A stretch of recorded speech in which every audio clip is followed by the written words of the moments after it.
That's one way we have of knowing what's going on in a person's life. It's so sad to hear somebody say, you know, Mom died and nobody from the church called, or I was gone for several weeks and nobody called.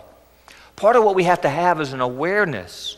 But if you're already in the family, if you're already part of the family of God, then you need to take some steps forward and help people be aware of what the needs are.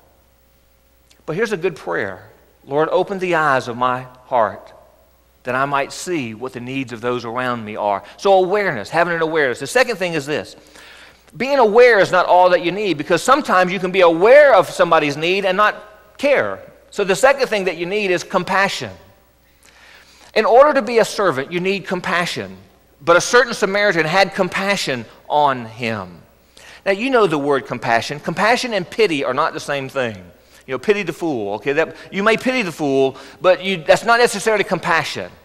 Those of us that don't have the spiritual gifts of mercy, sometimes we see people who are hurting, and if you have a spiritual gift of teaching like I do, one of the first things I want to do is to say, well, now, what did you do to create this situation? And that's how I respond. I want to try to look at the system, figure out the system, and then help you not do it again. Well, that may be helpful in the long run, but sometimes it's not helpful up front. That's not necessarily what they need. Sometimes what people need is just compassion. They need that from the bottom of the gut sense of compassion, that caring that you're hurting. Now watch it this way. Now you know this verse, John 3:16. God so loved the world that he gave his only begotten Son, that whoever believes shall not perish, but have everlasting life. God knew that without him and his Son, we would perish. So he so loved the world that he gave his Son. Now put the word compassion in there. God had so much compassion that he gave his Son. Now that's the view of compassion. Compassion is when you do something. It's not just compassionate to care that somebody's hurting. Compassion is that you do something. In the scripture there in your outline, it quotes from Matthew 20. It says, Jesus had compassion on them and touched their eyes.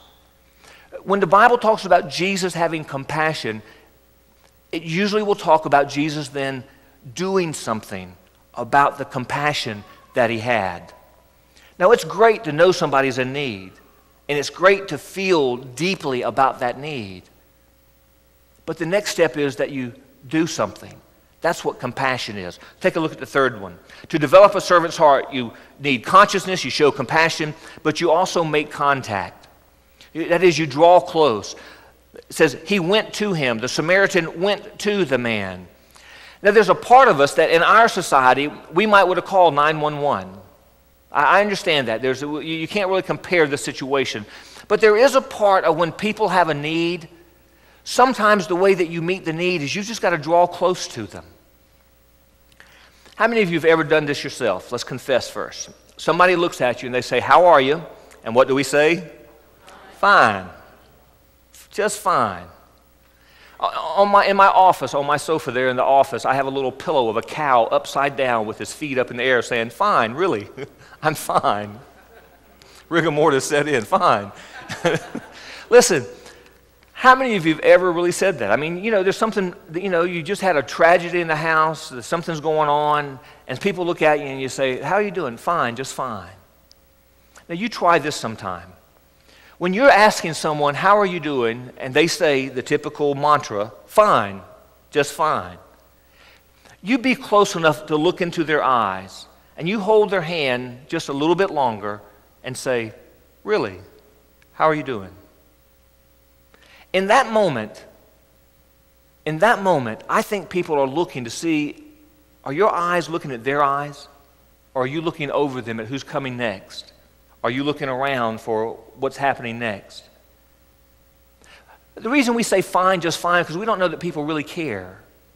But if you'll hold their hand just a little longer, look a little deeper, open the eyes of my heart, Lord, because they told me things are fine, but I know things are not fine. Are they really fine? Well, no, not exactly. Here, sit down. What's going on? You see, in order to have that kind of compassion, you've got to be close enough to make contact. You've got to be close enough to look them in the eye and know that when they say fine, they really are looking away, which may indicate that they're not really being serious. They're just avoiding the answer. It takes close contact to be able to say that. Oftentimes when Jesus enters people's lives, he touches them. He's close enough to touch them.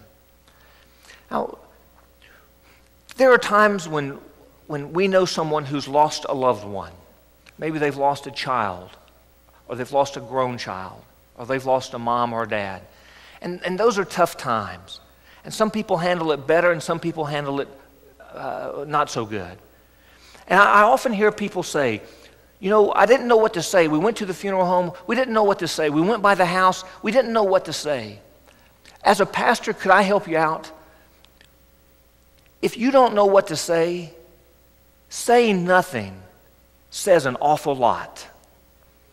And when there's somebody who's hurting deeply, sometimes if you say the wrong thing, somebody just lost a child and you say, well, you're young, you could have another child.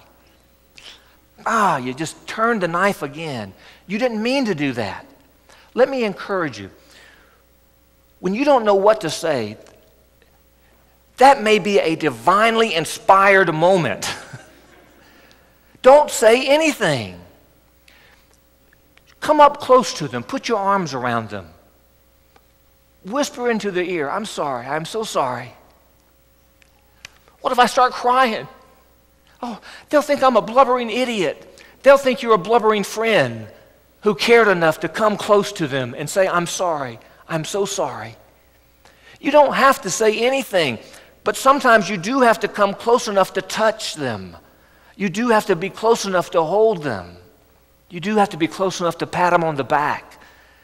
One of the ways that we're a servant is that you just got to get up close with people. I had a friend of mine when he was a teenager. He had been abused in his family.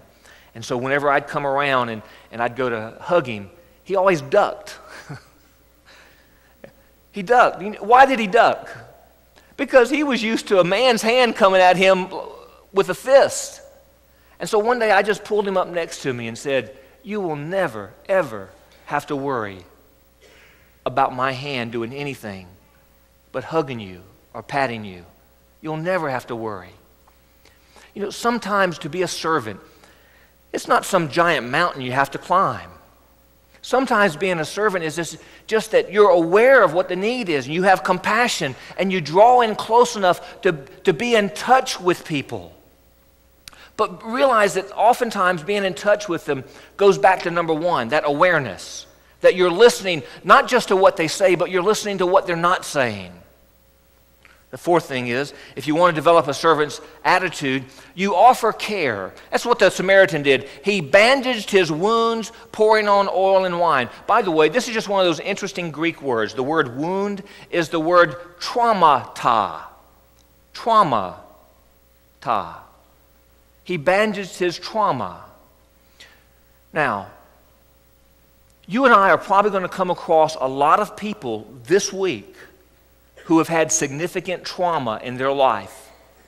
And not very many of them are bleeding. Not very many of them have bones showing. Not many of them are left on the side of the road as dead. What other kind of trauma could people be facing in their life? You know, I talked with someone within the last 2 hours who explained to me the trauma that happened to them in a church. Even in a church family, people can be traumatized. Certainly you can be traumatized by someone's harsh words or an abusive relationship or a system that just grinds you up and you feel like a number. Listen, there are people that need for us to care for them, and their trauma might not be so visible as this man who was beaten and left for half dead. They're walking, they're working, they're responding, they're talking. But inside, they're hurting so very deeply, so very badly. One of the things that I know when I look around and I see beautiful faces, and I love how God has blessed our church family, but I know, because I've been here long enough, I know that there are people who are sitting there looking at you thinking, well, that person has everything. That person's on the top of the world. That person seems to have no problems in their life. And one of my dear friends said to me just recently, said, you know, when I come to church, you never know I have a problem, do you? I said, no, I don't. They said, that's right. because I hide it